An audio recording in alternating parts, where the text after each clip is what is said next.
Hola, ¿cómo están? Bienvenidos a un nuevo capítulo de Facebook Live de Clínica Universidad de los Andes. Hoy vamos a hablar sobre incontinencia urinaria y para conversar sobre este tema nos acompaña el doctor Francisco Larraín. Él es ginecólogo de la clínica. Muy buenos días, doctor. ¿Cómo está? Muy bien, muchas gracias. Buenos días. Muchas gracias a usted por acompañarnos hoy día. Doctor, comencemos con la pregunta más general. Entonces, ¿qué es la incontinencia urinaria? La incontinencia urinaria femenina son mujeres, obviamente, que tienen escapes de orina que para ella es un problema social y que no pueden controlar.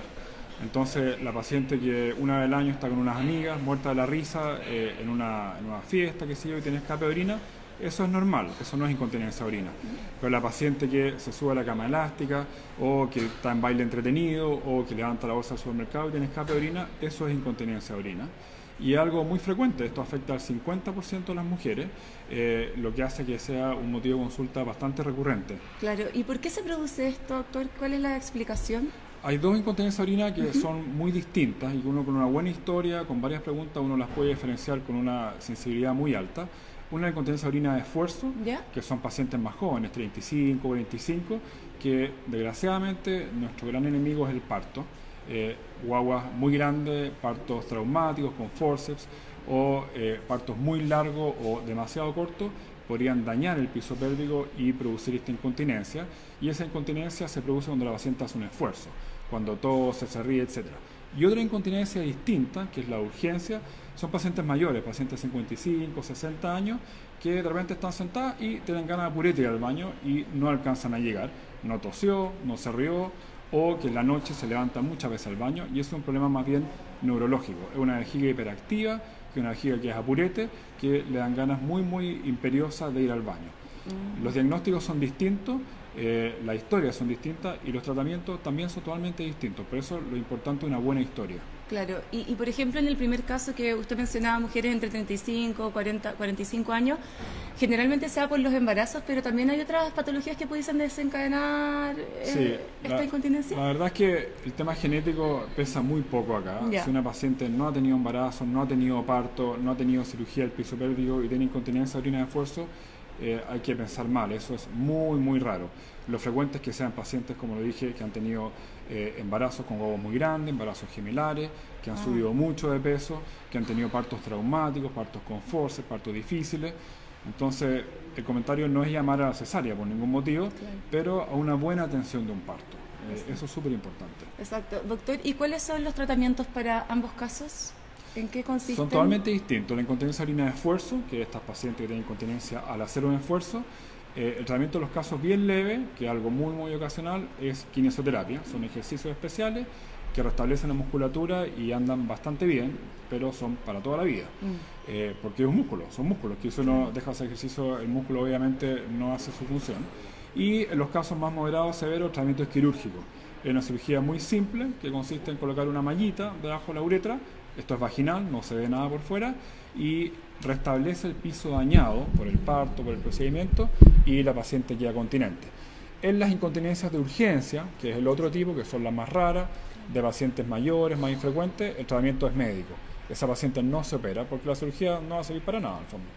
Y la cirugía en el primer caso que usted mencionaba, ¿requiere de muchos cuidados después de la operación? La cirugía misma es bien sencilla, una cirugía que dura 15 a 20 minutos, la paciente se puede ir incluso a la casa el mismo día, después de 4 o 6 horas, cuando recupere de su anestesia, y es parecido a un parto. Se requiere que la primera semana haga vida tranquila de casa, para que esta malla se fije, se haga bien parte de los tejidos en el fondo, y después de esa semana, vida normal, puede hacer su actividad la paciente, evitar levantar peso, por supuesto, y no tener relaciones, y al mes puede hacer su vida totalmente normal. A mí me tocó una paciente operar que hacía full contact y tenía un mes más un campeonato de full contact. Entonces para ella era muy importante estar sin este problema, porque cada vez que pegaba una patada se escapaba la orina. Y la verdad es que la operamos un mes antes y al mes estaba de alta y cero problema. Perfectas condiciones, pudo competir, no ningún problema. Como te le fue muy bien, sí. Mira qué interesante, doctor. O sea, es una patología también que es muy común, pero que también tiene una solución muy efectiva. Es muy común, yo dije 50% a los 50 años, ahora no el 50% son severas, esto va de leve a severa, pero es muy prevalente. Y gracias a Dios que a pesar de ser algo tan prevalente, tiene una solución que es bien simple y es muy agradecido. De todas maneras. Es un problema que tiene curación, digamos. Doctor, y con respecto a este segundo grupo que se dan personas ya más adultas, ese tipo de incontinencia no requiere cirugía, sino que el tratamiento es más farmacológico. Claro, estos pacientes mayores son pacientes 60, 65 que debutan con una incontinencia, que a veces no han tenido ni hijos, ni partos traumáticos, nada. Habitualmente una vejiga hiperactiva, que es una vejiga que se contrae o se estimula automática a cada rato, frente a abrir una llave de agua y llegando a la casa, incluso al dormir, y eso no se opera. Esa paciente hay medicamentos que básicamente relajan la vejiga, son de por vida y eso corrige el problema. Por eso la historia es muy importante. Entonces una buena historia, bien tomada, un buen examen físico y exámenes muy básicos, con eso uno puede determinar de qué incontinencia se trata. ¿Y qué exámenes se realizan para determinar si esa incontinencia existe? La verdad es que la historia es súper clara, es súper consistente. Con una pura historia uno llega a un 97% de sensibilidad, que es muy bueno. Claro. Y probablemente hay que hacer un seguimiento de orina, orocultivo, medir el residuo que le quedó a la paciente después del hecho pipí para saber si esa vejiga no está hipotónica. Cuando las historias son más complejas, son más mixtas, tienen un poco de las dos cosas y uno no sabe y la paciente no sabe mucho qué le molesta más, va a haber que pasar a otros exámenes, probablemente una cistometría, una urodinamia, pero eso es bastante infrecuente, la verdad. Ah, ya, doctor. Y con respecto también, bueno, como mujer también me pasa que uno escucha, como en los pares, que muchas mujeres cuando se ríen se hacen pipí. ¿Eso también corresponde a una incontinencia? Es lo mismo cuando uno cataloga esta incontinencia del primer tipo, que es la de esfuerzo en pacientes más jóvenes, el leve, moderado, severo. Las leves son las que andan con kine y las moderados severos son las que se van a operar. Claro, una paciente que se ríe y se escapa el pipí probablemente va a ser un caso moderado o severo. Una paciente que tiene una tos tremenda y se le escapa una gota probablemente es un caso leve. Ya, es importante entonces esas recomendaciones, esas sutilezas que... Claro, que lo primero es hacer el explicando. diagnóstico y Claro. segundo, diferenciar si es la de esfuerzo o la urgencia y tercero, ver cuán leve, moderado o severa es, porque todo esto es un tema de calidad de vida. Nadie se muere por tener incontinencia. Pero lo que no puede ocurrir es que una paciente llegue y diga, mira, la verdad es que llevo 10 años pasándolo pésimo, tengo este problema que me ha invalidado mi vida, ya no me atrevo a salir, porque esto tiene solución y es muy simple. Claro. Si a la paciente, como dije al principio, le molesta una vez al año, la verdad es que con ejercicio va a andar muy bien. No, de todas maneras, es importante eso. Y con respecto al ejercicio que ahora mencionaba, quizá a una persona que practica deporte habitualmente también tiene menos posibilidades que algo así le pasara, o no tiene nada que ver. Depende del deporte. Hay ciertos deportes que se asocian más a protección del piso pélvico y ciertos deportes probablemente que van a afectar en contra del piso pélvico.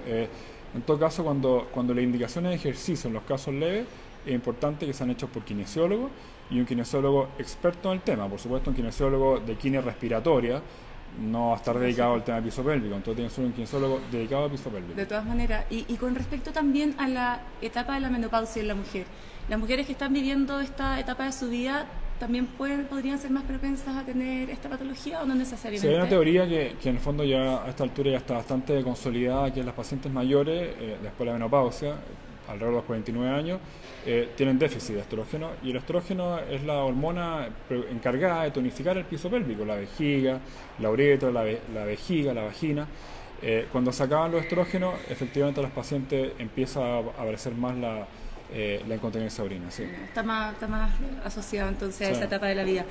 Doctor, hemos hablado de la incontinencia de esfuerzo, ¿cierto? También de la incontinencia imperiosa, que son estas ganas... De urgencia. De urgencia, exactamente. Y también existe la incontinencia mixta. ¿Podría contarnos de qué se trata eso? Claro, la incontinencia de esfuerzo es como el 40% más o menos de estas pacientes que tienen incontinencia. La urgencia probablemente va a ser como el 20-30 y la mixta es el 20%, Ya. que tiene un poco de cada una. Las pacientes que tienen incontinencia mixta hay que preocuparse bien de la historia, preguntar más cosas, examinar con más detalle y ver qué es lo que más le molesta a la paciente. Si a la paciente que tiene incontinencia mixta le molesta más el componente de esfuerzo, por supuesto va a ser beneficiada por una cirugía. Claro. Si la paciente que tiene incontinencia mixta le molesta más la parte de urgencia, uno tiene que intentar un manejo médico antes de pensar en operarla, porque probablemente con el manejo médico ya se podría curar. Ah, ya, interesante. Y con respecto también a la alimentación, ¿hay quizá alimentos que actúen como diuréticos que quizás se debiesen evitar? Claro, hay una serie de medicamentos, sustancias que se definen como irritantes vesicales, Ya. que hacen que la mujer tenga más ganas de hacer pipí y más a cada rato y más urgente. Y lo habitual esos son el té, el café, las bebidas carbonatadas, la Coca-Cola, qué sé yo, la menta, el chocolate, las cosas ricas, ¿cierto? Sí, todas esas cosas producen una irritación vesical y por lo tanto la paciente tiene más ganas de hacer pipí y más urgente. Por lo tanto, antes de intentar cualquier manejo médico o cualquier manejo quirúrgico, uno intenta corregir los hábitos. De todas maneras, que son tan importantes. Y lo mismo le iba a consultar. Por ejemplo, una mujer que tiene sobrepeso, ¿tiene más posibilidades de que también te pudiese pasar esta patología o no necesariamente? Sí, el sobrepeso en el fondo son más kilos actuando sobre el piso pélvico, por lo tanto este piso pélvico desciende y con ello desciende la uretra y esta uretra queda entre comillas más hipermóvil, más suelta y podría tener más incontinencia de orina. Entonces, una también de las indicaciones de cambio de hábito, por supuesto, es bajar de peso. Sí. Si uno opera a una paciente con incontinencia de orina de esfuerzo y la paciente después de eso sube 10 kilos, empieza a levantar pesa, claro, la pobre cirugía probablemente le va a costar mucho más en el fondo. No, de todas maneras, o sea, es importante ser riguroso y tener buenos hábitos. Exactamente. No solamente para esto, sino que para todo, o sea, el buen peso, una buena alimentación, te ayuda, por supuesto, a estar mejor. Y, doctor, ¿por qué mientras las mujeres tenemos mayor edad, tenemos más patologías asociadas al piso pélvico? ¿Por qué pasa eso? Hay una teoría súper interesante que yo la comparto, que al parecer nos pusimos de pie antes. Antes andábamos en 4 patas, entonces por supuesto que el vector de la fuerza, en el fondo hacia abajo no hay nada, no está el piso pélvico, y nos paramos y con todo el esfuerzo de la guatita, todo lo que está en el tren superior hacia arriba, todo va sobre el piso pélvico y el piso pélvico probablemente no está todavía diseñado para soportar ese peso. Entonces tal vez eso podría explicar un poco por qué a la mujer en el piso pélvico con los años les pasan más cosas. Mi llamado no es andar en 4 patas, pero así hacer ejercicio, tener buenos hábitos para fortalecer este piso pélvico. No, de todas maneras que es importante. Y bueno, ya lo hemos hablado durante la entrevista, pero ¿a qué señales debemos estar alertas para consultar a un especialista? Cuando una paciente que empieza a tener estos signos, este síntoma que tiene escape de orina y ella trata de aguantar y no puede aguantar y que le empieza a afectar su calidad de vida. Sí. De hecho, el caso más clásico es aquella paciente que tiene relaciones y tiene escape de orina en estas relaciones. Es un criterio de severidad absoluto. Claro, puede ser una vez a la semana, una vez al mes, pero eso es muy grave. Entonces eso sí le afecta a su calidad de vida y ella debe consultar. O la paciente que empieza a dejar de hacer cosas. No se puede subir a la cama elástica, no puede levantar al hijo, al nieto en brazos, no puede levantar algo pesado. Eso afecta a la calidad de vida. Totalmente. Eso es motivo de consulta. Como dije al principio, si es una vez al año en una actividad social, está muerta la risa y claro, tiene un escape de orina, eso es normal. Eso le puede pasar a cualquiera. Claro. Sí. Doctor, y por ejemplo, si una persona está con incontinencia, una mujer tiene alguno de estos tipos que hemos hablado de incontinencia urinaria, y no se trata a tiempo, ¿eso pudiese provocar alguna otra complicación? No, habitualmente no. La incontinencia urinaria es progresiva. Una vez que una paciente le empezó este síntoma, este signo, no revierte. Nadie se cura solo de incontinencia. ¿Por qué? Porque las cosas están, entre comillas, más descendidas, más caídas. Entonces, con el tiempo, este año se escapaba una gota al mes, el próximo año una gota a la semana y en 2 años más va a ser una gota diaria. Esto va aumentando. Ahora, la incontinencia sola, ella misma, no afecta a otras cosas. No por tener incontinencia van a empezar a comprometerse otros órganos. Es algo solamente de la uretra, digamos. Ya, perfecto. Doctor, y bueno, para ir cerrando esta entrevista, entonces, ya lo hemos hablado también durante estos minutos, pero para que también la gente recuerde la importancia de los hábitos, me gustaría que nos dijera a todos los que nos están viendo también la importancia de tener una buena alimentación, de tener un buen peso, de la actividad física para evitar este tipo de patología. Exactamente, de los hábitos, el tema del peso es probablemente de las cosas más básicas, como dije también evitar los irritantes vesicales, y los que nos compromete directamente a los ginecólogos es la atención del parto. Es súper importante un parto bien atendido, con los tiempos respetados, evitar el forceps, que es dañino por definición, solamente en casos que esté realmente indicado, la episiotomía, que es el cortecito restrictiva, o sea, ojalá tratar de evitarla, excepto en algunos casos especiales.